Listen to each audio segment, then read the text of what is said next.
자, 그러면 이 직선이 얼마만큼 좋은 직선이냐를 아까 전에 그 최소 제곱법에 의해서 구한다 그랬죠. 자, 그러면 그거를 진짜 좋은 건지를 우리가 또 수치로 나타내 줘야 되잖아요. 그럴 때 어떻게 했냐면은 우리가 분산 분석이라는 개념을 이용해서 했는데 이런 개념입니다. SST라는 건데 뭐냐면 우리가 이 회기직선을 안 그렸다 그러면, 회기직선을 모른다 그러면 우리가 Y값의 평균, 이게 Y값이거든요. Y의 평균인 이 지점으로부터 데이터 거리를 잴 거예요. 맞죠? 우리가 아까 전에 변화는 기준점을 잡아야 되는데 기본으로는 평균을 갖고 기본점으로 잡는다 그랬죠? 자, 그러면 얘를 잡고 이만큼 떨어져 있는 거를 잴 겁니다. 그게 전체 떨어진 거리의 개념이에요. 이만큼 우리가 모르는 거예요. 설명이 안 되는 거리인데, 자, 우리가 이거를 최소화하기 위해서 뭘 했냐면은 직선을 하나 구해줬죠. 직선. 요 직선을 하나 구했습니다. 그죠? 우리는 이걸 안 쓸 거예요. 이제 평균을 안 쓰고 요 직선을 쓸 거예요. 직선에 Y에 뭐가 쓰여져 있죠? 모자가 쓰여져 있죠. 아까 전에 설명해줬죠? 모자가 쓰여져 있습니다. 자, 그래서 Y 해시입니다. 요렇게. 요거를 모르는데 요만큼을 직선을 그었더니 요만큼은 뭐예요? 이제 알게 된 거예요.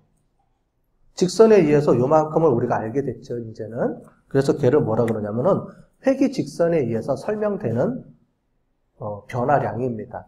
우리가 옛날에 분산 분석에서 그룹 간의 변화량과 그렇지 않고 설명 못하는 변화량 이렇게 나눴죠. 회기 분석도 마찬가지예요. 회기 직선을 우리가 구했는데 그 직선에 의해서 우리가 회기 직선을 몰랐을 때에 비해서 회기 직선을 구하고 났더니 얼마만큼 설명이 가능하다?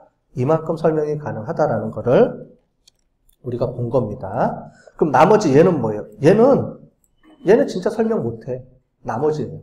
그러면 얘 대 얘의 비율을 가지고 우리가 보는 게 있었죠? 그게 분산 분석표죠. 그래서 이런 모델이 나옵니다. 요거예요. 그래서 회기 직선에 의해서 설명되는 요 값, 아까 전에 변화량, 그렇지 않은 변화량 분의 얘 비율을 가지고 보죠? 우리가 분산 분석에서 얼마나 그랬어요? 요 F값이 기본적으로 3배 이상. 그죠? 회기 직선에 의해서 그렇지 않은 거에 비해서 한 3배 이상 설명하면은 우리가 의미가 있는 선이다. 우리가 의미가 있다라고 해줬죠. 똑같아요. 그래서 이렇게 나오는데 F값을 보는 게 아니고 나중에는 0.05 기준으로 해서 봐야 되죠. 그래서 요거 보는 겁니다. 그러면 회기 직선이 설명을 의미가 있다라는 것을 분산 분석을 통해서 찾았는데 그러면 얼마만큼 설명을 해주고 있어요? 이제 이게 중요하죠. 그래서 얼마만큼이라는 말을 우리가 뭐라고 하냐면은 결정계수라고 하는데 설명력이 얼마만큼 설명하고 있는지에 대한 설명력입니다. 같은 말이에요. 설명력. 그러면 당연히 아까 전에 전체 변화량 중에 회기 직선을 통해서 우리가 구해서 설명한 변화량을 보죠. 만약에 R2가 어떻게 돼요? 이게 1이면 어떻게 돼요? 그냥 100% 다 맞췄다는 소리잖아요. 근데 이런 모델은 거의 없죠. 그죠? 그래서 몇 퍼센트 맞췄어? 전체 중에 회기 직선에 의해서 몇 퍼센트 맞췄어? 이걸 가지고 우리가 검증을 하게 되는 겁니다. 자, 그러면 회기 직선에 의해서 검증하면 우리가 아노바 분석하고 비슷하게 우리가 아노바 분석에서는 가설이 있었죠. 어떤 가설이 있었냐면은 아노바 분석은 뮤1, 뮤2, 뮤3 모든 게 다 똑같다. 이런 식의 가정을 했죠. 이걸 분산 분석에 의해서 검증을 했잖아요. 마찬가지로 선형 회기 분석에서도 회기 직선이 의미가 있습니다. 라고 아까 전에 분산 분석표에 나오면은 그 다음에는 어떻게 되냐면 뮤1과 뮤2가 차이가 있어요. 이렇게 다중 분석을 했잖아요. 똑같아요. 회기 분석도 독립 변수가 하나가 있는 게 아니고 여러 개 있잖아요. 그러면은 첫 번째 변수는 0인가요? 두 번째 변수는 베타2는 0인가요? 베타3는 또 0인가요? 이렇게 각각 하나씩 보는 겁니다. 이해되셨습니까? 자, 그러면 오차항의 가정이라는 걸 잠깐 설명을 또 드릴게요. 너무 볼 게 많죠? 그런데 이 오차항의 가정은 이제 잘 모르셔도 됩니다.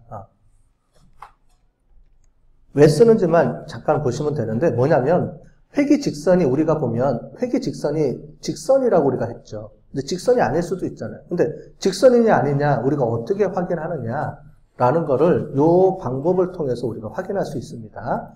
자, 그런데 아까 전에 우리가 본 것처럼 잔차라는 걸 이용해서 한다고 그랬죠? 그래서 어떻게 하는지를 볼게요. 잔차는 이겁니다. 자, 우리가 아까 전에 회귀 직선을 이렇게 쓰면 데이터가 이렇게 떨어져 있으면 데이터가 이렇게 떨어져 있으면 여기에 직선을 하나 그은다 그랬어요. 맞죠? 그럼 직선을 하나 그으면 얘는 요만큼 떨어져 있고 얘는 요만큼 떨어져 있죠? 요 직선을 요렇게 수평으로 갖고 온 거예요. 수평으로. 이렇게 선이 아니고 수평으로 갖고 온 겁니다. 수평으로 갖고 오면 이 데이터들이 이 직선에서 골고루 요렇게 퍼져 있어야죠? 맞죠? 자, 그런데 이렇게 나오는 경우가 있어요. 이렇게. 만약에 값이 이렇게 나와요. 이렇게. 데이터들이 이렇게 나오면은 여러분들 이거 무슨 곡선이라고 그랬어요? 선형이 아니고 2차 함수라고 해왔죠? 그래서 이렇게 골고루 퍼져 있으면 1차 함수가 맞습니다. 그런데 얘가 이렇게 나오는 게 아니고 이렇게 퍼져서 이런 모양을 가지면 어떻게 돼요? 아, 얘는 2차 함수네요. 우리가 볼 수 있죠. 그래서 이 그래프를 가지고 1차 함수인지 2차 함수인지 우리가 판단을 할 수가 있습니다. 그래서 이런 그래프를 그려줘요, 나중에. 자, 두 번째, 요겁니다. 똑같이, 아까 전에 그 직선하고 똑같이 그려놓으면, 요 기준으로부터 골고루 그냥 요 근처로 붙어 있어야죠, 데이터들이. 근데 만약에 데이터들이 이렇게 선을 그었는데, 데이터들이 이렇게 떨어져 있어요. 이렇게 떨어져 있어요. 그러면, 아, 얘는 뭐 3차 함수구나. 우리가 이렇게 또 알 수가 있겠죠. 그래서 앞에 있는 거 이런 걸 통해서 이게 직선인지 아닌지를 우리가 예측할 수가 있습니다. 그래서 통계학에서는 회귀분석의 과정을 거쳐서 얘가 직선인가요, 아닌가요를 검증해서 우리가 확인할 수가 있다는 겁니다.